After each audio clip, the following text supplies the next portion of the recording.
Hello, yeah. In this video of our machine learning using R series, I want to talk about dimensionality reduction by using UMAP. So UMAP stands for Uniform Manifold Approximation and Projection. UMAP excels as a dimensionality reduction technique by preserving both local neighborhood structure and global data topology simultaneously. So that's a strength of UMAP.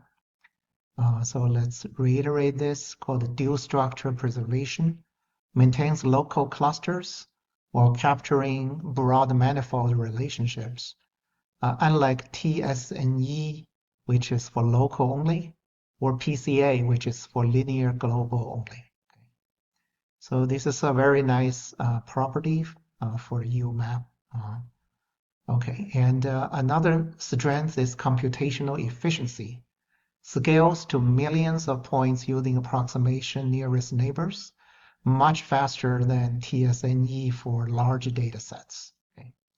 So if you want to work on big data, this is the tool you can rely on. Okay. Flexible embedding dimensions works for two-dimensional visualization or higher dimensional pre-processing, unlike t-SNE's visualization limitation. And it's also topology aware, the mathematical foundation in Riemann manifolds and fuzzy simplicial sets preserves the holes, loops, and connectivities. So it really preserves a lot of geometric properties of the data. Okay, so it's based on it's rooted in some really deep mathematics here. Okay, tunable parameters, n neighbors. It balances local and global focus, and minimum distance controls embedding tightness for interpretable control. So you can manipulate these two parameters to make the results more interpretable for you. Okay.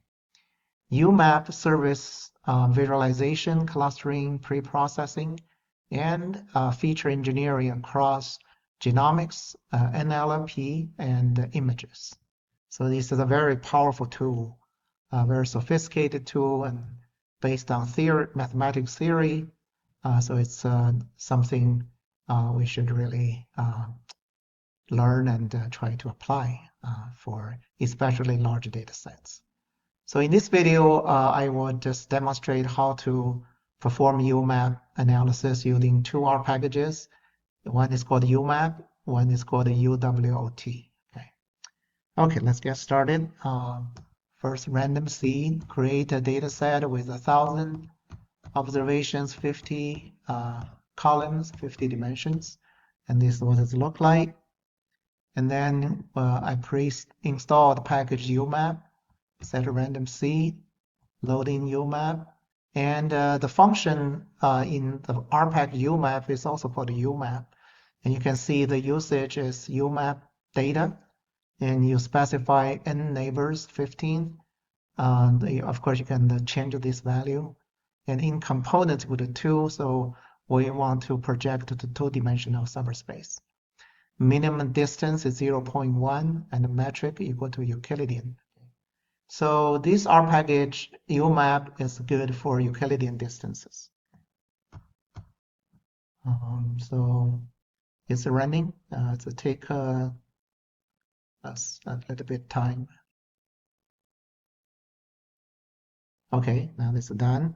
You can use structure to take a look at its this structure of this object. It's a 3000 by 2 matrix. Okay. You can create a plot data frame using this command, and then you can use a ggplot to plot the 3 clusters. So I think you can see they're very, very well separated based on the parameter we choose. Okay. All right. And the second package is the uwot, which is more powerful. Let me show you. First, just we apply UWT on the same data set as before. So first, you have to normalize the data. We use a function scale because we are gonna we're gonna just center it to mean 0 because we're gonna use the cosine distance. Okay. So then the syntax for implement UMAP using the R package UWT. So here I did not do library UWT because the R function in UWT for UMAP exactly the same name, has the same name UMAP as the function in the R package UMAP. Okay, so I'm just using UWT, double colons and then UMAP. So this is the way you call the UMAP function inside the R package UWT. And then you use the data norm, use n neighbors 15, n components 2, and minimal distance 0.1. Now metric, you got the cosine. So that the strength of UWT, it has different kinds of metric you can use. So it's more flexible for different data types. Okay. So waiting a little bit for it to finish. Now it's finished. We can use the GG to plot out now this, because we're using a cosine distance metric, so it looks a little bit different, but it's still separated, but not as obvious as the first one. Okay.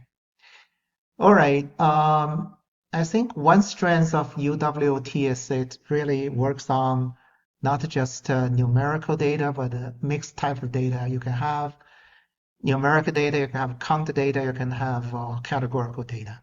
So I'm going to demonstrate that.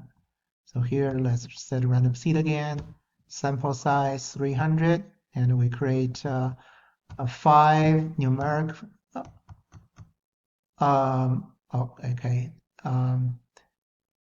Numerical values, variables, 2 categorical variables, and put them together. And then we can use UWT, UMAP, and use this scale equal to Z. So we don't do the obvious normalization, but we can do it inside the UMAP function here. Now the metric now is a list, and you can say I want Euclidean to apply to continuous 1, 2, 3, 4, 5. Manhattan for count 1, count 2, count 3, and then categorical equal to cat 1, categorical to category 2. So this is how UWT UMAP handles different types of data. Okay, and it's really fast. It's sort of converged. So let's plot it out.